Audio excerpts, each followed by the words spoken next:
Good evening and welcome to the January 2nd, 2024, got to get used to saying that, regular meeting of the Mayor and City Council. First item on our agenda is the Pledge of Allegiance, and I'd like to ask our Assistant City Manager, Tom Lonergan-Seeger, to lead us in the pledge. If everyone would please rise. I pledge allegiance to the flag of the United States of America and to the republic for which it stands, one nation, under God, indivisible, with liberty and justice for all. Thank you, Tom. Next item on our agenda is reflection, and I will just say Happy New Year to everyone. I hope everyone had a wonderful, lovely holiday season. This is just a great way to start off the new year. And I will call for a brief moment of silence, please.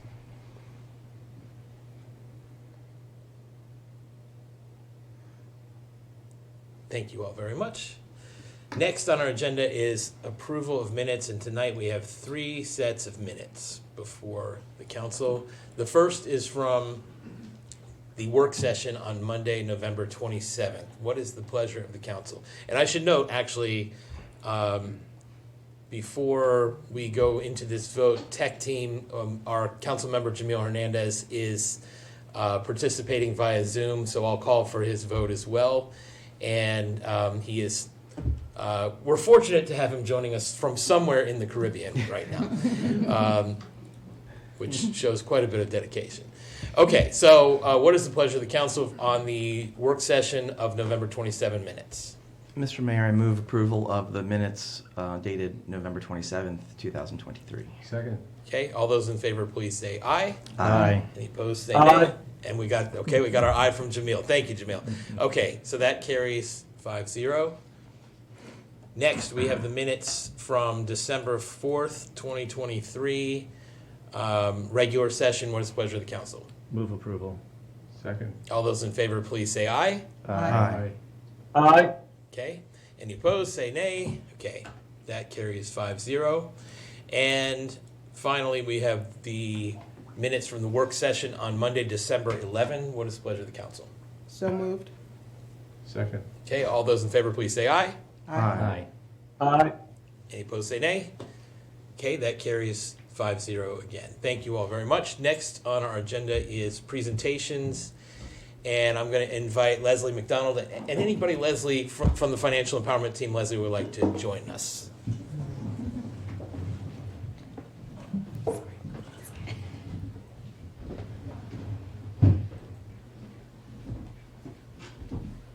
Great, thank you. I'm joined by our partners from Housing Initiative Partnership, the counselors and staff of the Financial Empowerment Center, Maureen Herndon, Division Manager for Community Services. Thank you.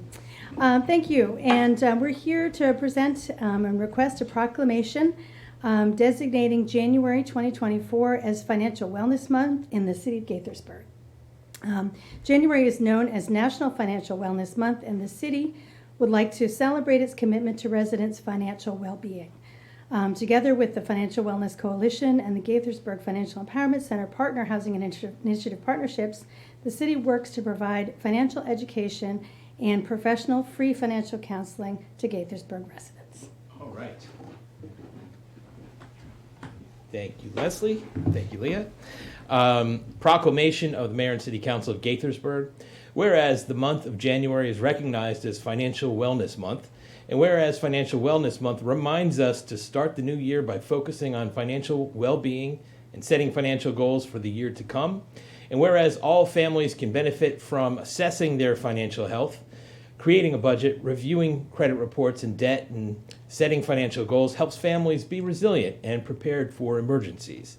Establishing and maintaining good financial health improves stability and makes dreams like home ownership and comfortable retirement a reality. And whereas the City of Gaithersburg, through its Financial Wellness Coalition and Financial Empowerment Center, provides tools, support, and resources to help families improve their financial well-being.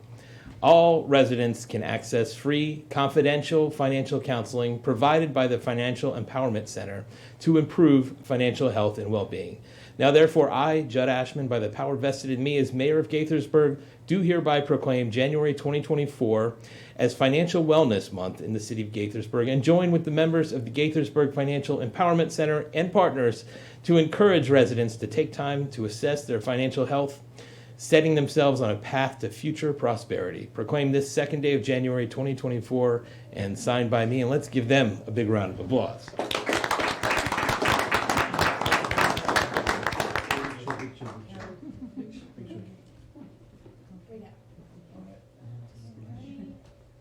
Take a couple.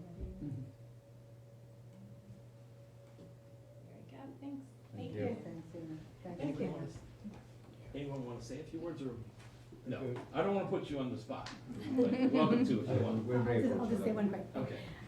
Thank you so much, Mayor and Council, and I'd just like to say that the Financial Empowerment Center is available for residents. It's free, and you can find out the information from the city website. I encourage everyone to think about taking their financial temperature and come speak to the counselors to get on a good path for the future. Thank you. Thank you.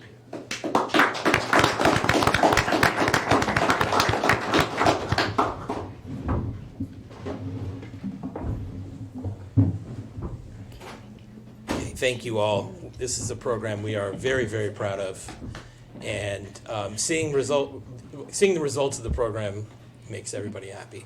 So next on our agenda is a courtesy review, and I wanted to invite Sam Copeland to either the podium or the table to lead us.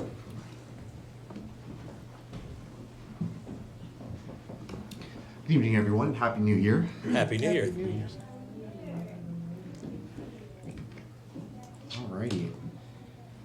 So the applicant, Jeff Perron of the Peterson Companies, submitted Amendment to Schematic Development Plan Application ASDP-9706-2023, requesting a new 1,506 square foot dining pier for Guapo's Cantina in the Rio Lake parcel. As shown here on the screen, you've got the lake here, you've got the theater, parking garage, and the barge and the dining pier would be right next to Guapo's.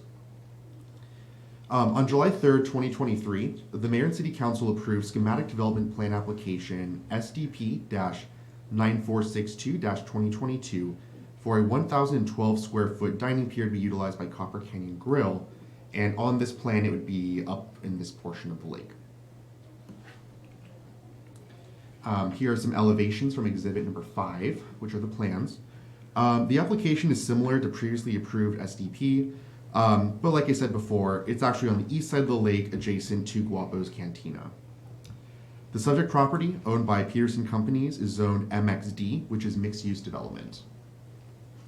So pursuant to section 24-198C2, amendments involving change in use or changes other than to uses, following a courtesy review presentation by planning staff, the council shall either 1, find that the application has a minor effect, and thereby direct the Planning Commission to make a final decision, or, the second option, direct that the amendment be referred to the Planning Commission for further evaluation, public hearing, and recommendation. The council shall thereafter approve or disapprove the recommendation of the Planning Commission. So this application is very similar to the previously approved SDP. It's permitted per the approved sketch plan, and it's a covered outdoor dining area, which is typically approved by the Planning Commission as an amendment to final plan. So therefore, staff recommends that the City Council find the application to have a minor effect and direct the Mayor and City Council to have the Planning Commission make a final decision on the application. I'm here if you have any questions. Sam, thank you very much. Questions, comments? And Jamil just use the raise hand function, and I'll call on you. Start with Neil. So, first of all, the fact is that we've already approved the Copper Canyon one, so this is very similar. I don't have any significant questions other than making sure that you folks are comfortable that all safety precautions have been taken and we're not going to lose anyone in the lake. But, I mean, didn't Guapo's get to use the restaurant space next door that was emptied, and do they really need the extra space at this point? No, Chinese restaurant. Coming in soon. Oh, okay, because it had a Guapo's sign in the window for a while. Dim sum. All right, I withdraw the question in favor of more dim sum in the neighborhood. There we go. We'll go to Jim. Thank you, Mayor. My only question is this the same process that we took for the last one? Or, because I feel like we had to make a decision versus sending it to the planning commission. Yeah, so the previous one was a full schematic development plan. This is just an amendment to that plan. So the code does allow for the planning commission, if you believe is the best option, to finalize and approve this application. Okay, that was my only question. Thanks, Rob. Thanks, Mayor. And thank you, Sam. When we approved or were deliberating on the Copper Canyon barge, the question that I had was how many more are coming? And I think the answer at the time was we don't know. Well, obviously know that one more is coming. What about if and when Silver Diner requests one, or California Pizza Kitchen, or any of the Marriott, or even? Are we prepared to evaluate and favorably adjudicate those as well, given as what Councilmember Harris had raised? I think we've made the decision on aesthetics, and I think we went through a fulsome process on that. What about the safety concerns, if there are more barge requests coming down the pipe? Yeah, I mean, that's a valid question. Really, all I can say from the zoning perspective is when these applications do come in, we'll evaluate just to make sure that they're in conformance with the sketch plan, and then the building permit will typically take a look for any other safety considerations. But I want to piggyback on that. From a legal standpoint, Lynn, I guess it's a question for Lynn, if we have granted it for Copper Canyon and if we grant it for Guapos, and then Silver Diner comes to us and we say, well, we already have too many barges. Do we have a problem? Potentially, yes. Obviously, each application stands on its own, and you would have to review that particular application. But certainly, the precedential value of the prior approvals would be something that would have to be taken into consideration. Okay, go ahead, Rob. Yeah, I mean, that's exactly my concern. I mean, I think the Copper Canyon barge looks, as it developed, it looks fabulous. It's going to be a great amenity. I think this will probably be a great amenity too, and Guapos is certainly very busy. I'm just worried about, we did a very fulsome review of Copper Canyon. Now this is coming out of amendment, and so it's, our very capable planning commission may look at it if we decide that way. But we're lowering that bar for everybody else, because I don't think if we grant this as a minor amendment, we can then say the next barge that comes in is not a minor amendment and then look at it. And so I'd love your thoughts on that. Yeah, well, the way that I see it is we, during the sketch plan, they were allowed to have 30,000 square feet of non-commercial uses in the Lake Parcel area. So we've been pretty careful in deducting, Copper Canyon was, I think, 1,010, somewhere in that range. This one's 1,056 square feet. So we're subtracting it from that area. But as Lynn said, when applications do come in, that's when we'll start looking at it. Okay.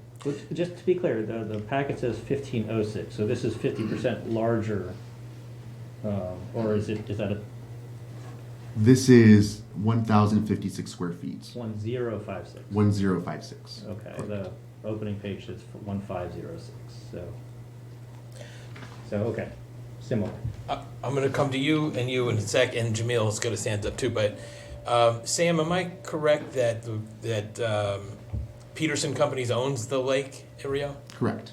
So again, coming back to Lynn, if Peterson says, okay, we don't, we like the idea of these two tenants having the barge, but we don't want to fill the whole lake with barges. Like, they could set their own internal policy that would not, so it would probably be in their best interest if they want to protect some of the lake from barges, that they can create their own internal policy, and we wouldn't have to worry about it, right? That is correct. Yeah. Okay. All right. We're going to go to Lisa, then Jim, and then Jamil. Thank you, Mr. Mayor. One of the concerns that I had with the original SDP was the impediment of pedestrians as they're walking the pier, and then servers coming back and forth, or even diners coming back and forth, and that intersection of folks. It wasn't a concern for me with this minor change, because it's kind of at the end of the pier, so people are stopped before they get there. But to Councilmember Wu's point, if we continue to allow barges to be developed, do we is there a concern that we will continue to impede pedestrians in terms of, just getting by with servers coming back and forth off those piers or barges? Yeah, I mean, those are good questions. So the previous one, they primarily dedicated one gangway for the servers and then one for the guests. So that way they were able to align things pretty easily, so that way the servers could get on using that one. With this application, it looks like it's going to be something similar. It's just really hard to say with any future barges that potentially could come in.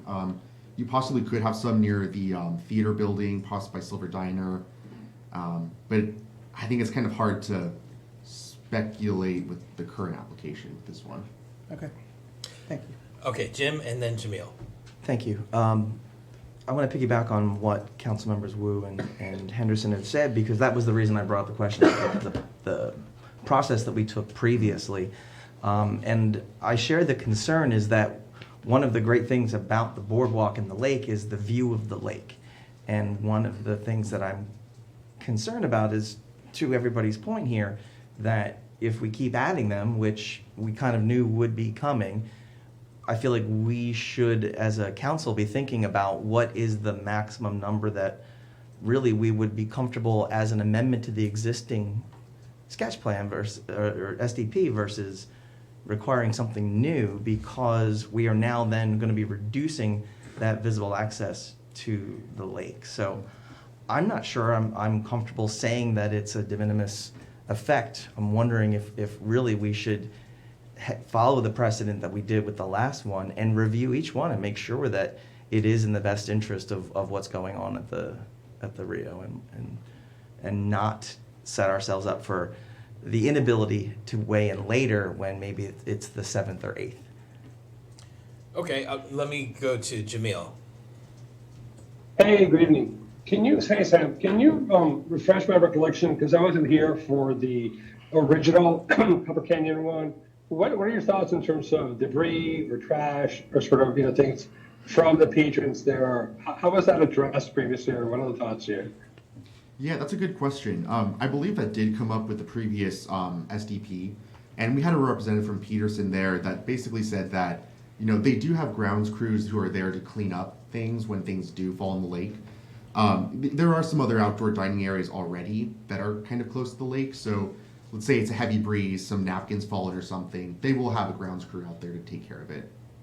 So the way that staff sees it as pretty similar to those other ones where you've already got uses and stuff near the lake, so if things were to fall in the lake, you've got a plan in place to get rid of it. Thank you, Sam. Neil. So going a little deeper into a question that Lisa asked,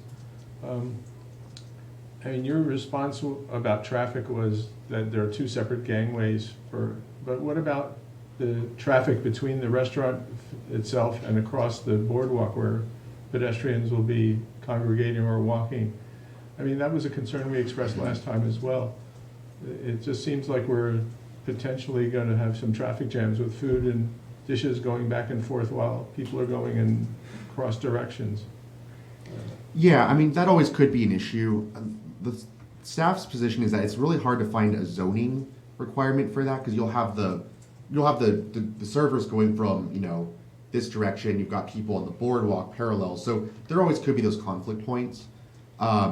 It's really up to the restaurant to figure out a management way, and if they do have a signage and marking plan, then certainly that's something we could take a look at with an application. Yeah, I think I kind of hoped that we would have had one example up and running so that we could see this before making other choices. Probably a green and red light traffic signal is above and beyond the call, right? No, don't answer that. Or roundabout. All right, thanks. So, if I was voting on this, I feel like the interest of the property owner will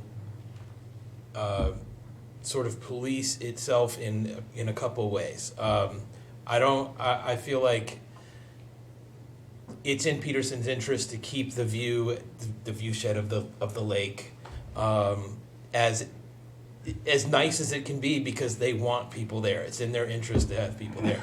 So I could see the scenario where we get a dozen barge requests, but I'm not sure I would expect Peterson to allow it to get to that point. That's number one. Second thing is, I don't see, in terms of the conflicts with the pedestrians, anytime you have outdoor dining, you can have the same thing. Vasilis or Sin and Grins right next to where you live. Like, there's tables on the sidewalk. There could be those conflicts, but they do have a tendency to work themselves out. I'd like to, frankly, have more outdoor dining in the city of Gaithersburg. So I'm okay with that figuring itself out. So if it was me, if I'm voting on this, I'm voting for one and directing the planning commission, but with respect for the concerns that have been raised here. Jim, and then Rob. And I guess my I don't know if it's even a disagreement, but my position would be we're not making a decision at this point today on the merits of the application. It's specifically whether the requested change is de minimis in respect to the SDP. So it's whether or not we feel like we should entertain it or send it on its way. And that's where I feel like it might be a significant enough change to what's going on there, and based on the precedent that we set, that we reviewed it previously, that I don't know if I'm comfortable sending it on its way. Fair enough. Rob. So I'm going to take the approach of the proverbial straw that broke the camel's back. And so I don't think we're there yet.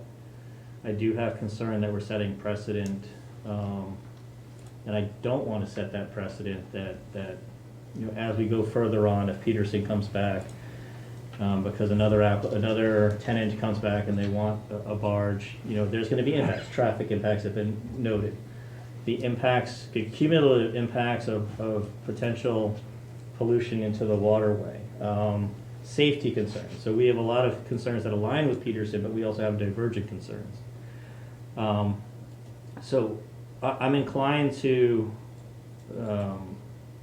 say that this does have a de minimis impact because it's the number 2 one in the gate, and it is comparable to the one that was proposed for Copper Canyon. But if another one comes down, it may be the proverbial straw that breaks the camel's back. If it's a different size, if it has different gangways, things like that, or even different locations. As Lisa had mentioned, Copper Canyon is kind of middle of the deck with a lot of folks coming through. This one's off to the side, but it's not really, because you've got the traffic that comes around the lake as well. The more of these that come in, I think the dynamics of all of those concerns become cumulative and can become heightened. So because this is number 2 in the gate, because it's similar, I'm inclined to lean in favor of sending this to the Planning Commission.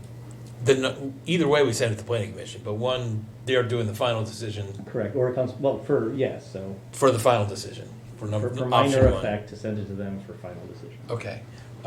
Lisa, where are you on this? I have a question for Lynn. So this one is number 2 in the hopper, and if number 3 comes in under the same minor amendment, have we gotten ourselves into trouble by setting a precedent here, and then we it's harder for us to say we're going to send it off to the Planning Commission, but we want a full review? I mean, again, it all depends on the application and the specifics. If the number 3 application doesn't have additional safety concerns or other concerns that we can tie to requirements in the zoning ordinance, then it should be treated the same. However, if there are, depending on that specific application and the criteria for review, if there are ways to distinguish that from the ones that, from the previous ones, then you would be all right with doing a different process. Yeah, I mean, it just I'm sorry, Mr. Mayor. Go ahead, Rob. This kind of harkens back to almost the cell power debate, where we debated, if you allow AT&T here, do you have to allow T-Mobile here, and do you have to allow Sprint? Is that even still? But I thought the answer there was we could imply a first in time, because essentially over time, it would be a rational decision to say you don't need 3 cell towers right there. So the cumulative impact was a consideration that would distinguish it there. That's my rationale for here. I don't know if it's a valid rationale or not, but. If I may, Mr. Mayor, if I remember the original SDP, and I apologize for not looking at it prior to this, the barges actually fall into what's considered the green space on the property. There was a property separation between where the barges were and the actual boardwalk. Because I think we were looking at the total calculation of the lake and how, that's the other thing, that as these accumulate is we would be slowly reducing the green space or open space, if you will, on the property. I don't think that this 1,000 square feet is going to be the straw that's breaking the camel's back. But that is also something I think we should be looking at too. Jamil. Hey, just a question on timing and process. If we were to okay the process now, it goes to the planning commission, so that's X number of months. If we were to not go that way, it has to go the full process. What's the delta in time, generally? Well, so it would add some time on there. So what would happen would be it goes to the planning commission for the recommendation and it comes back here. So you are adding some additional time on there. Whereas if it were to be only the planning commission, then it would go, once ready, to the planning commission, where assumably if an amendment to final plan, which is also required here, if that was ready as well, then that could potentially go the same meeting as the ASDP. So Jamil, where are you leaning on this? I don't know. I think I'm between Bob and Jim in terms of precedent setting. There's no maybe. If it was like a year delay, maybe more of a concern. But if the timing is not a huge impediment, I know there's probably extra work for the applicant. So probably between the two. Neil, where are you on this? So I think I'm with you, Mr. Mayor, in that this is very much like what we already approved. It's relatively small compared to the property itself. Again, I wish we had one up and running. An example. What's the timing on Copper Canyon? Do we know how close they are? I don't know for sure. I think the permits are just about issued or on their way out. But of course, they have to still construct it. Okay. I mean, I think it's a nice amenity to go along with the property, and I'm pretty comfortable that Peterson will do right by it. But we do have the ability to keep our eye on these as they go forward, and more of these barge into our lake. You're in a roll tonight. I was saving that one. Okay. Well done. Where are you, Lisa? So I think if we were to do another review, I'm not sure for me how much more I would have to say about it. The location is makes a difference for me for this one being number 2, that it's at the end of the pier, and the traffic concerns for me are alleviated, which puts this at a minor amendment for me. But I am concerned about number 3, 4, 5. Okay, noted. So as I'm counting it, there's at least 3 votes for option 1 on the table here. So someone want to make a motion? So moved. Second. Okay, all those in favor, please say aye. This is for option 1. This would be finding the application as a minor effect and directing the planning commission to make a final decision. So all those in favor, please say aye. Aye. Okay, any opposed, say nay. Nay. Jamil, I have not heard. Oh, sorry, I was a nay. You were a nay. Okay, so Yeah. the motion carries 3-2 with council members McNulty and Hernandez voting against. Okay, thank you very much. Thank you.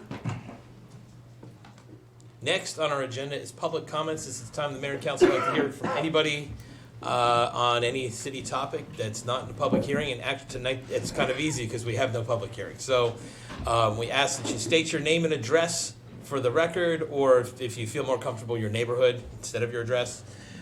Keep your comments to no more than 3 minutes. If you have more than 3 minutes worth of material to deliver, feel free to use your 3 minutes and then send us the rest in writing. It will be considered just the same Do we have anybody who'd like to speak tonight? I know Mary does. Come on up, Mary. Just come up to the podium here. Perfect. First of all, Happy New Year, everyone. Happy New Year. Hopefully, it's going to be a great year. I'm Mary Hoffreck, and I represent the Coalition for a new standalone dedicated senior center. I know the Senior Advisory Committee has given you statistics that show that the older population in Gaithersburg is growing exponentially. Furthermore, they gave you statistics that showed the membership for the current center. The 55 to 70-year-old population basically doesn't come and aren't members. Those of us 70 and over represent the bulk of the center's membership. But don't look behind that number. There are people like me who joined and became a member so that we could go on the trips. There's nothing for me at the center. I don't like sitting around. So I can't, for example, play volleyball or walk on the track like the seniors in Wheaton can do at their center. I can't go to an art studio or go to a woodworking shop like the seniors in Rockville can do. And that's because we are limited. We are very confined by what really is an old hotel lobby. That's what our senior center is. It's an old hotel lobby. For 15 years, we have been asking for a new center. And by the way, that center leaks. It leaks bathtub water, it leaks toilet water, it leaks sink water, and in August it leaked black sludge that smelled like poop. So anyway, we need a new center. Where would we put it? Lake Forest is good. My understanding is there was supposed to be some land set aside at Watkins Mill. I personally prefer Borough Park. I think we could put a new standalone senior center right next to the activity center there. I think Ed would be pleased, quite frankly. I've heard that there's a new thrust for an intergenerational center. Well, tell me, what does that look like? Where is an existing model of an intergenerational center? And in addition, show me your data that says that an intergenerational center would meet the needs of a senior population that a standalone, dedicated senior center would do. I don't think you have that data. And I don't think the RFP will include that question, although I hope it would. I've read it already. But I wish that question could be answered.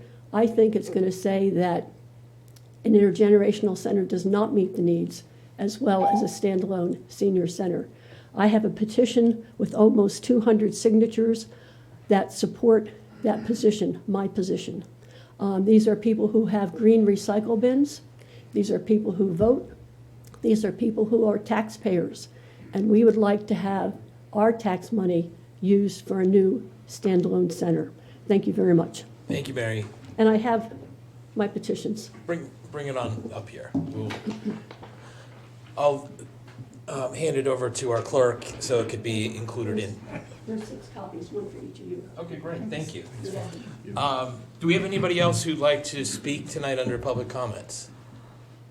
Not seeing anybody here. Let me just look on Zoom. If there's anybody, okay, I see at least one hand up on Zoom. If you're on Zoom and would like to speak under public comments, use the raise hand function and I will call on you. Tech team, if you can, oh wait, the hand is gone. Is there any, okay, the hand is back. Okay, tech team, if you could bring up Tony Hudson, please. That would be great. And Tony, when you unmute yourself, just state your name and address or neighborhood and go right ahead. Good evening. I'm sorry, I got confused by the lower and the higher. No worries. So anyway, Mayor and Council, I'm Tony Hudson, and I live at 214 Tulip Drive in Deer Park. And I'd like to talk about the fireworks that that occurred on Christmas Eve. I had a number of our residents were concerned that there was lots of fireworks Christmas Eve that were more than just those backyard type. And they went on at midnight. There was a huge display that you could see above the trees. And we were surprised that there was no notification about this in order for us to prepare, because some people have dogs that need to be medicated. I'm sure people with PTSD perhaps need medication to calm themselves from the explosions. And being Christmas Eve, everyone was trying to get the kids to go to bed. So I was prepared for the worst for New Year's, but all I heard were a few backyard type, fireworks, nothing big, nothing at midnight, beyond a few simple old neighborhood fireworks. I did see that Officer Lane had put a reminder on next door saying that fireworks were not allowed in Montgomery County. So I am curious about what was going on Christmas Eve, and I thought to ask the council and mayor to guide me to find out who I could ask this about, so it doesn't happen again. Thank you. Thank you very much, Tony. There happen to be members of our police department here at the meeting tonight. Chris, do you want to come up and speak to that point? Yes, thank you for calling in, and this was actually brought to our attention, and I actually identified who was setting off the fireworks. There wasn't anything that we can do for enforcement after the fact because we didn't have any evidence that we could use, but we did proactively go make contact with those individuals, let them know that, and educate them on the regulations and codes in Montgomery County. And it paid off because we didn't see any further. If I would encourage anybody, if you do see fireworks going off and illegal fireworks or anything like that in your neighborhoods, please call us 301-279-8000 so that officers can be dispatched. If you know where it's coming from, let the dispatcher know so we can go talk to the individuals and educate them and try to prevent this and stop this from occurring further. Thank you very much, Chris. Appreciate it. Thank you. And Tony, thanks for bringing this to our attention. Is there anybody else on Zoom who'd like to speak tonight? If so, use the raise hand function. Going once, going twice, not seeing any. Okay. Well, thank you all. I should have followed up just a little bit on, Mary, don't go quite yet. I should have followed up a little bit with you, Tanisha, on Mary's testimony. She's hoping that certain questions will be answered as part of the feasibility study for a new center, one way or another. What's your confidence level that those questions will be answered during that study? Well, I've not seen the draft, but it sounded like Mary had in the question about whether an intergenerational center can be supported. I don't believe that's what we're asking from the consultant. It's feasibility, so I think interest is going to be important. Staff can take a look at that. I don't know if it's been released yet. I'm looking at Dennis. So we can take a look at that. I do also understand that the county has moved in that direction, and the Senior Advisory Committee has had several county officials at their meetings explaining that is the direction that the county is moving toward. I believe it's a trend in municipalities across the country. And if I recall correctly, the Senior Advisory Committee in their committee report at the end of last year stated that they were doing some research on their own on multi-generational centers as well. So I think we can look forward to the data that they'll bring forward. Thank you very much. And thank you again, Mary. Next on our agenda is from the Mayor and Council, and we're going to start with Lisa. Thank you, Mr. Mayor. I won't be before you long. I'm trying to recollect the last time we were all together. But if not said before, I want to again congratulate the NJRTC class of graduates and group at Gaithersburg High School who invited Vice President Councilman Jim McNulty. Vice President. I'm not used to it either. to their session, which was absolutely incredible. The discipline and uniform of these high school students was something to be seen. So congratulations to that team. Also attended the Gaithersburg Germantown Chamber of Commerce dinner. Congratulations to all the awardees that evening. It was as eventful as it always is. So glad to attend that. Also, for the first time in a long time, I did my Christmas shopping in store. Haven't done that in a while. Within the city of Gaithersburg. And to the staff and the law enforcement here in the city, I want to say thank you. This city is absolutely beautiful. It is beautiful. It is safe. It was a joy to hop around to the stores in downtown Crown and Rio and Old Town and spend money on all my nephews who love me at Christmas. To be out and dining and shop within stores. It was fantastic. So happy holidays to everyone. Happy New Year, and I look forward to continuing shopping and dining within the city of Gaithersburg. Thank you. Thank you very much, Lisa. We'll go to Rob. Thanks, Mr. Mayor. I think my kids did all their shopping for the missus at My Big Finds down in the Kentlands. That's a cool store. They got quite a bit of my paycheck cool there. store. It was great. Just wanted to say, let's see, Happy New Year. Happy New Year to everybody. I missed a lot of the holiday events, including the Christmas tree lighting, because the holiday celebration, because I was out of town. I didn't even get to go to Winter Lights because we had just so many events going on. Did get to attend the GGCC annual awards dinner, which is great. It was actually probably one of the best I've seen as far as production value. Did have the opportunity to bring the kids over to Casey to meet Santa. Just want to give a special shout out to Jason, who I guess is the facilities owner, and I guess the son of Mrs. Claus, who was also there. And the piece de resistance was that I received a card from Santa Claus for visiting Casey. So like the quality of the programming and the follow-up is evident. Looking forward to 2024. I'm looking forward to Councilmember Hernandez being in person sometime in 2024. But I've got a reading. After closed executive session, a closed meeting was held by the mayor and city council on Monday, December 11th, 2023 at approximately 9:02 p.m. pursuant to a motion adopted unanimously.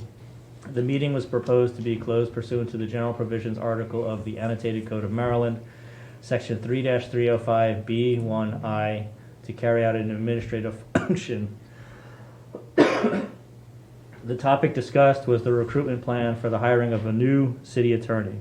Present at the meeting were Mayor Ashman, council members Harris, Henderson, Council Vice President McNulty, council members Harris, Henderson, Hernandez, and Wu.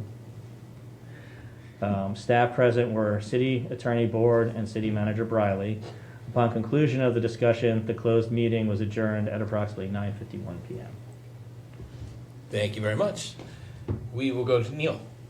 All right, thank you. First of all, I would like to join in wishing everyone a happy and healthy New Year.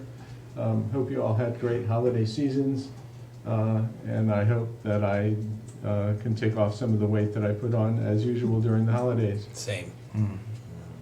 Um, A lot of agreement, for the record. A lot of agreement up here. Lots of good food was had, that's for sure. Anyway, attended the chamber dinner along with the other folks, and also attended the Greater Metropolitan Washington Council of Governments annual meeting and awards, which was a nice event. My first time in a long time down in DC for that sort of event. Also attended in person, the first one in a long time, for the Transportation Planning Board meeting. And had a lot of meetings about transportation. After the COG meeting, I met a couple of people, and I ended up speaking to folks at the county and at the state delegation and our counterparts in Virginia. For those of you who haven't heard, the governor announced a $3.3 billion cut in the state transportation funding. And I would say that we probably need to increase, not decrease funding, so we're looking for ways to make things better in transportation. So meetings were held even today, and will continue going forward into the session, I'm sure. So I'll leave it at that for now. We'll fix congestion one of these days, hopefully while I'm still driving. All right. Thank you, Neil. We'll go to Jim. Thank you, Mr. Mayor, and I want to add my best wishes for a Happy New Year and hope everybody had a great holiday season. I attended a number of the same events. I agree with Councilmember Henderson. The NJRTC event was just spectacular. It was just such so great to see our next generation of leaders at work and their families there watching, and the pride that everybody had for those cadets. So kudos to all of them. I want to congratulate staff on another successful year of Winter Lights.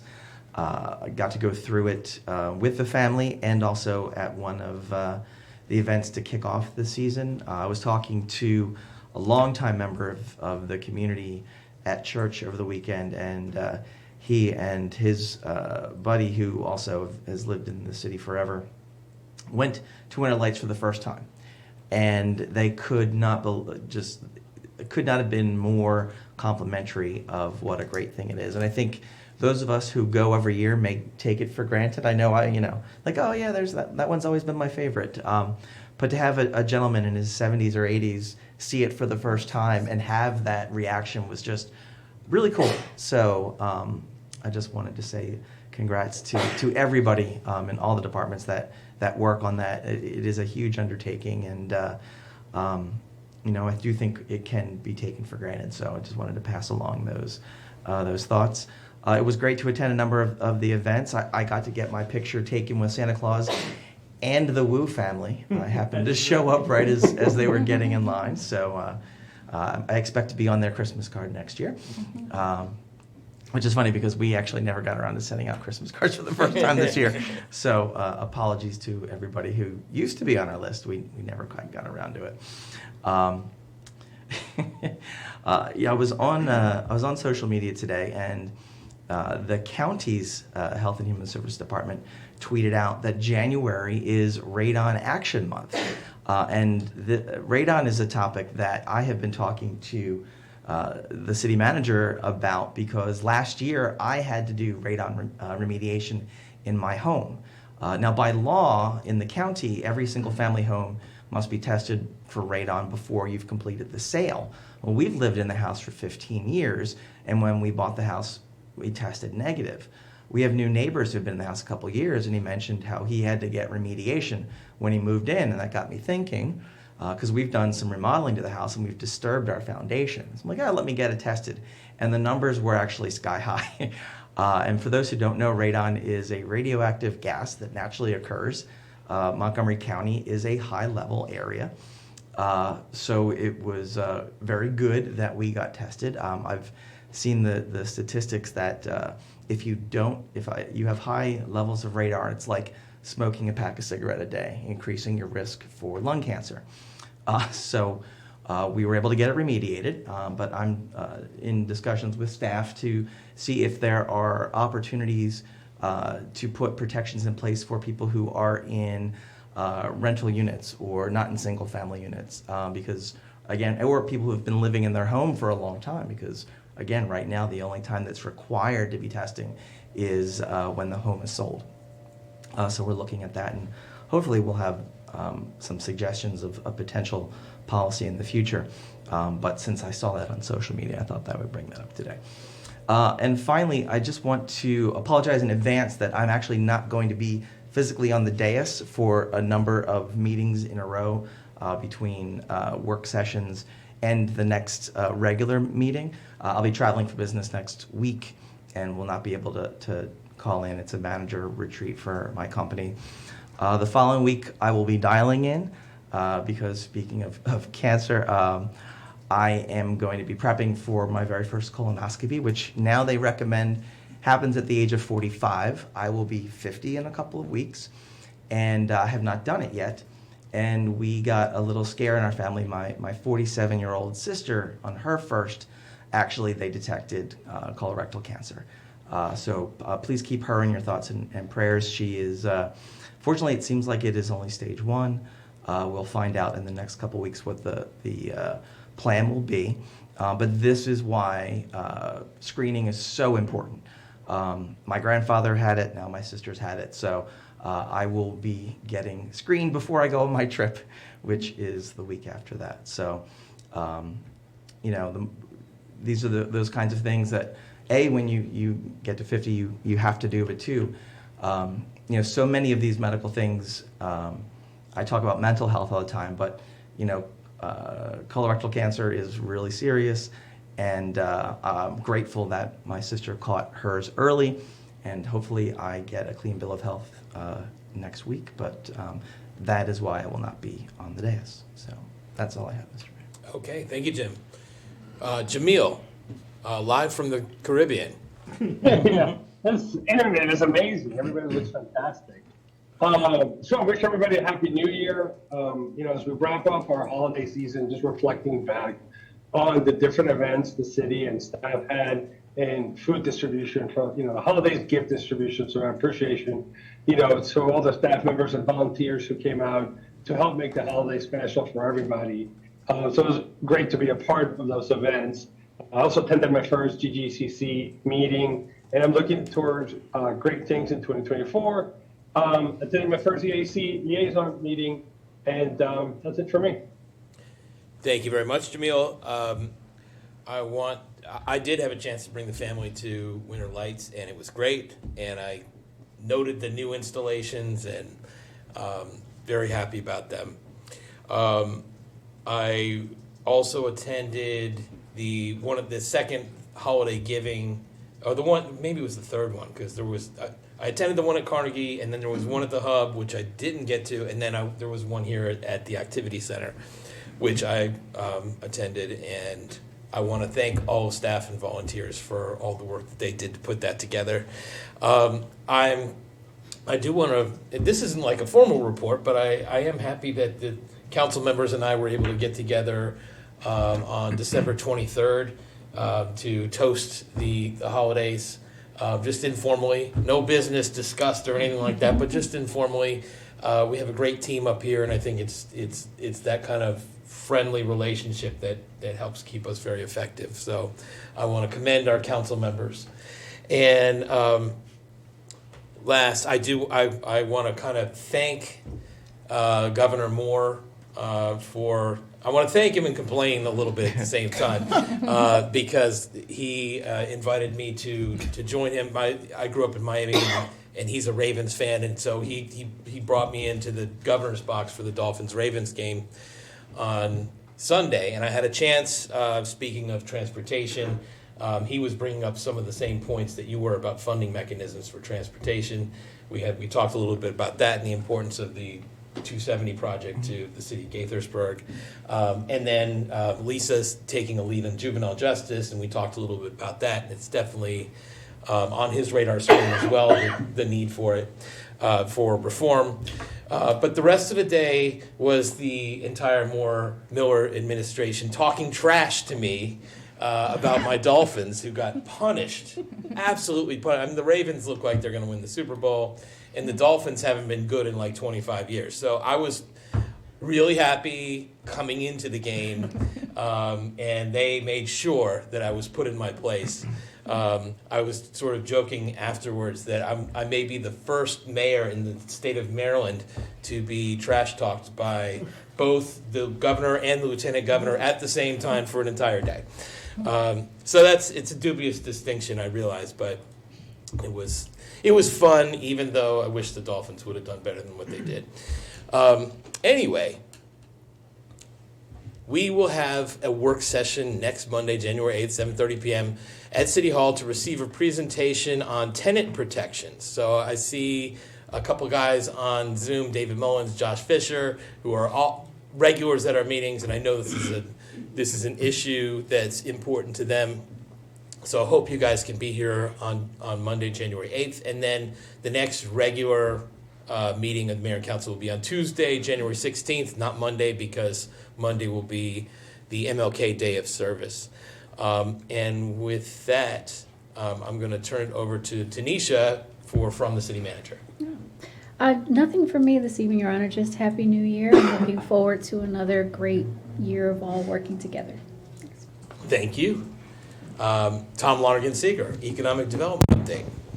Good evening. Just one item for you tonight as we begin the new year. I did want to bring you up to speed very quickly on some of the economic indicators that we follow in Economic Development Shop. Unsurprisingly, the pandemic has caused major shifts in the demand for commercial real estate, and our market continues to adjust. Through our subscription with CoStar, Economic Development staff is able to track the status of around 8.5 million square feet of office and flex inventory here in Gaithersburg alone. In 2023, our vacancy rate for those combined property types, it rose up to 11.2%, up from 6.6% a year prior. Office properties have felt the greatest impact from the fast adoption of remote work.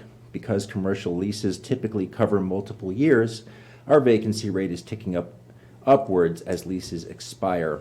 We last saw rates this high in the period from 2007 to 2014. Countywide, the vacancy rate is more than 5 points higher, though, reaching 17.5% for 2023. Nationwide, office users are shrinking the square footage they occupy, but seeking higher quality spaces.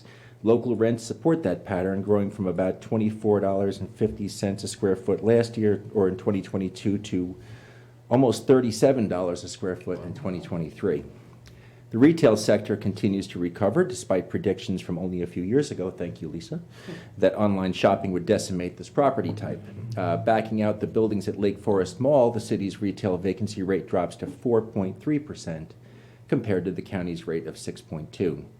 City retail rents grew from about $27 a square foot to over $30 a square foot over the last year. And as of October, the most recent month for which we have data, Gaithersburg's unemployment rate stood at 1.9%, equal to the countywide average, slightly lower than the 2.1% state average. The low unemployment rate is looked at as good news generally, but also as a warning sign, with some arguing that businesses are struggling with the lack of talent, that employees are leaving Maryland for opportunities in other states. In short, the post-pandemic road to recovery continues to be challenging, somewhat unpredictable, but our city is pretty well positioned for success, and your economic development team will do its best to help that along. Thank you very Happy much, New Year. Tom. Happy New Year. Thank you. Next, we're going to move on to ordinances, resolutions, and regulations, and I'm going to invite Lieutenant Vance to lead us in the introduction of an ordinance to amend Chapter 4.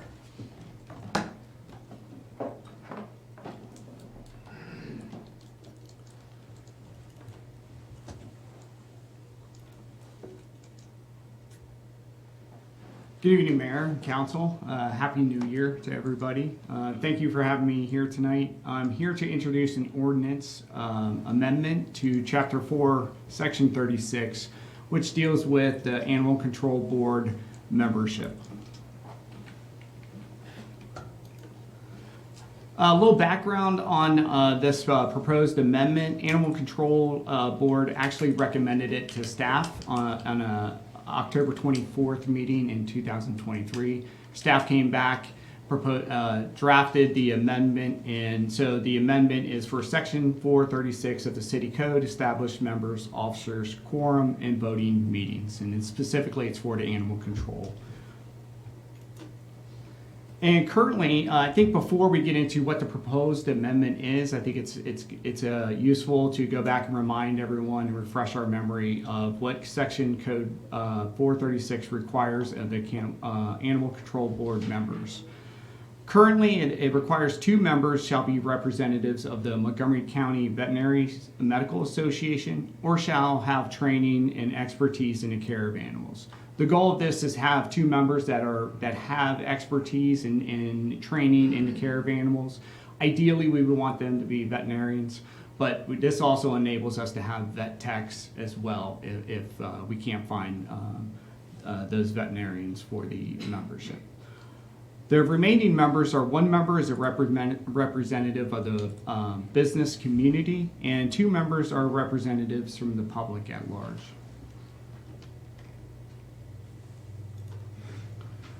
Additionally, the code goes into and talks about the alternate memberships if the regular members are not present at the meeting. And there's 2 alternate members for this. 1 representative is from the public at large, and the other representative are the alternate member is also a member of the Montgomery County Veterinary Medical Association, or shall have training and experience in the care of animals. The additional provision on the use of the alternate members is very specific on how you can use those alternate members. For instance, you can only use the alternate member that represents the public at large for a regular member that's absent, that's from the public, the member of the public or the business community. While as the alternate representative from the Montgomery County Veterinary Medical Association can only fill in for a regular member that's from that same group. This this can be problematic when we're scheduling meetings. Animal Control Board meetings are not regularly scheduled meetings, they're as needed. So when we have a topic that comes up that we have to have a board meeting for, we have to check with everyone's schedule, and so this can actually be problematic. So a summary of the proposed amendment is, first, it changes the required representatives from the Montgomery County Veterinary Medical Association to the Maryland State Veterinary Medical Association. That's because we're forced to do that because there's no longer a Montgomery County Veterinary Medical Association. So we are going to the Maryland State Veterinary Medical Association, but we're also adding a term into those members so that we still get a local perspective. And that term is "and practice and live in Montgomery County." So we're still getting that local perspective on the board. We're also removing the requirement on how we can use the alternate members, so that an alternate member from the medical association, veterinary association, can no longer only replace an absent member of the veterinary association. So with this, any alternate member can replace any member of the board if they're absent.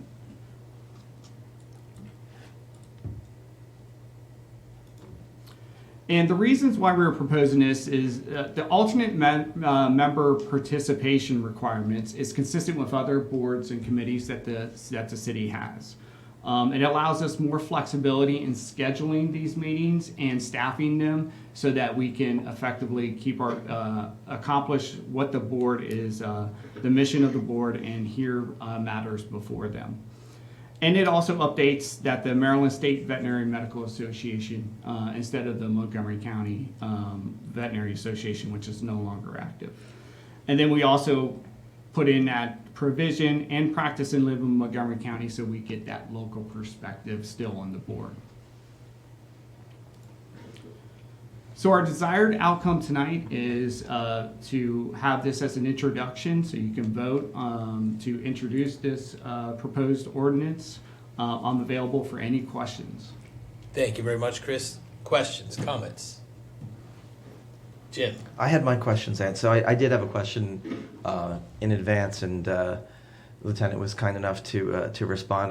My only concern was, were we trying to have someone who was both a licensed professional and living in the county, or was it an or, and whether it was an and or an or? And you answered my question sufficiently, so thank you. Thank you. If I don't see any other questions, I think Jamil, as a former member of the Animal Control Board, wanted to move the introduction here. Jamil, would you like to move to introduce? So moved. Second. Okay, all those in favor, please say aye. Aye. Jamil, I'm assuming you're voting aye on this. Okay. Aye. Aye. Yes. Okay, that carries 5-0. It's introduced. Thank you. All right. Thank you very much. Appreciate Happy New Year. Happy New Year. Okay, next on our agenda, Brian Fields, you have anticipated correctly. Good evening and Happy New Year once again.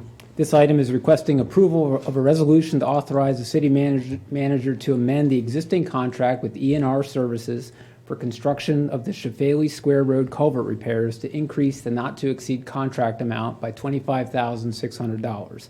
I'll briefly overview how we got to that point. The city entered into a construction services contract with ENR on August 10th for about $214,000. The project consists of major repairs at 2 culverts crossing Shafaley Square Road at 2 locations. The notice to proceed was issued on August 24th, and work commenced on October 26th. The project includes the removal and replacement of a failing retaining wall at the south site. The wall is large. It's about 32 feet long, about 9 feet in height. You can't really see it from the road if you drove by, but it's down kind of in a stream leading to the culvert, but it's a fairly large wall. During excavation, it was the contractor uncovered an existing 2-inch gas main that was shown on the design plans, marked for construction. However, when it was actually dug up, it was about 1.5 feet closer to the proposed wall than was planned. And in an abundance of caution, we directed the contractor to shift the location of the wall 2 feet further away from the gas main for safety and protection. Secondly, and more significantly from a cost standpoint, the contractor uncovered an existing buried concrete head wall, which was located immediately behind the existing retaining wall. I know this is a little bit hard to visualize just by my description, but so this concrete head wall was not shown on any of the record drawings that were available. It supports the 42-inch culvert pipe, and it is in good condition. So to minimize the surrounding impacts and keep the project moving forward, it was determined the most cost-effective option was to leave that existing head wall in place and modify the new retaining wall to work around that existing head wall. Removing it was not an option, as it would have further impacted the road and the existing utilities. Moving the wall away from the head wall was not an option because we're confined to an easement, as well as we'd have environmental impacts about expanding the project footprint. So we dug up this very large concrete head wall. We were boxed in, and we just had the design around it, and that's what we did. The total negotiated cost for the wall modifications is $25,600. About 20% of that is related to changes to move away from the gas main. About 80% of it, or $20,000, is to redesign the wall, reconfigure it around that existing concrete head wall. We think the plan that we have will do its job for this project, which is to repair this head wall, to have it be in place for decades to come.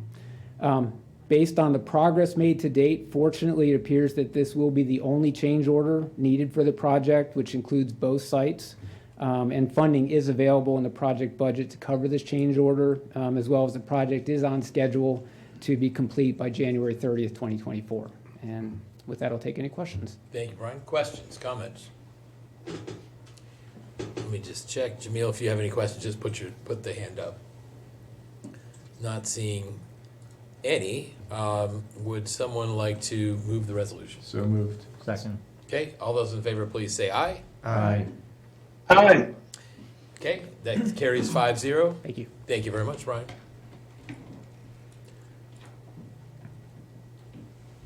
Next, Rob Deberg, come on up.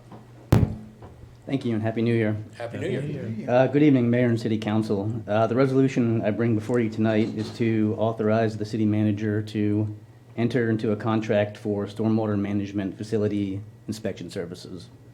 A requirement for the city's MS4 permit is, one portion of it is to inspect all the stormwater management facilities in the city once every 3 years. Staff wishes to use the Howard County, Maryland contract 4400004993, effective January 1, 2024, for these inspection services. Howard County, Maryland issued an expression of interest 09-2023 in April 2023 and awarded the contract to Charles P. Johnson and Associates. The award was in November 2023 as well. Charles P. Johnson and Associates provided the city a quote in the amount of $450,246 for the inspection services and various other stormwater-related tasks over a 3-year period. Staff compared this quote with Montgomery County contract 1138569 and estimated a value of $516,830 for similar inspection services for the same number of inspections over a 3-year period. This comparison shows a savings of 13% by procuring these services with Charles P. Johnson and Associates. Staff believes that the results of the Howard County, Maryland purchasing process for contracts are substantially similar or superior to results the city would obtain if we were to issue our own formal solicitation for the same work. And also the said procurement processes from Howard County meet the city's definition of a formal solicitation and procurement policy standards. Staff therefore recommends using Howard County, Maryland contract 4400004993 with Charles P. Johnson and Associates in an amount not to exceed $450,246 over a 3-year term. There are sufficient funds in the Stormwater Management Fund for these services. You have any questions for me? Have we worked with this company before? We have. Our current contract that's about to end is with Charles P. Johnson and Associates. And I'm assuming it was the same Howard County, Maryland contract as well. the same piggyback. I'm Yes. assuming that we've had good experience with them, and that's why you guys are recommending this. We have. Okay. It's just an easy transition and relationship, keeping the same processes and essentially keeping ahead of the game with our permit so we don't fall behind. Yeah, perfect. Jim?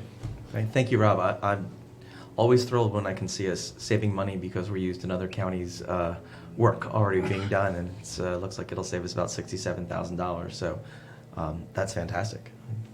Any questions coming? Just Rob? one. So just for reference, the Montgomery County contract, is that with Charles P. Johnson or is that similar services? Similar services. But still Howard County's better at negotiating than Montgomery County. Yes. Well, there could have been other factors, but we like this contract better. Let's just say I that. know we had an expert opinion, so. Jamil, if you have any questions, just put your hand up. Neil, do you have anything? No, I'd like to move the resolution. Okay. Second. All those in favor, please say aye. Aye. Aye. All right, carries 5-0. Thank you. Thank you very much, Rob. Next, from the city attorney. I have no report this evening. Okay, absolutely nothing to report. No. Okay. All right, any other staff? I don't know if we want to. All right, I'm not going to embarrass Lynn. Are you hinting that this is my last meeting as a full-time employee? Yes. There's plenty of time for embarrassment. We can start now. Why did you look so happy? The big smile. I will be back in a part-time capacity, so you will continue to see me at the mayor and council meetings for the next couple of months. Which we're happy about. But yeah, Lynn is transitioning from the city of Gaithersburg, and she's been up at this dais with us for a very long time, and we've enjoyed every minute working with. I can speak for me. I think I'm speaking for everybody. We've enjoyed every minute working with her. So, Well, thanks for your great service to the city of Gaithersburg, and look forward to more. yeah, it'll be some more through February, Yeah. but yeah, okay. All right. So, are you sufficiently embarrassed? I am. Okay, good. Was there anything from any other staff? Okay.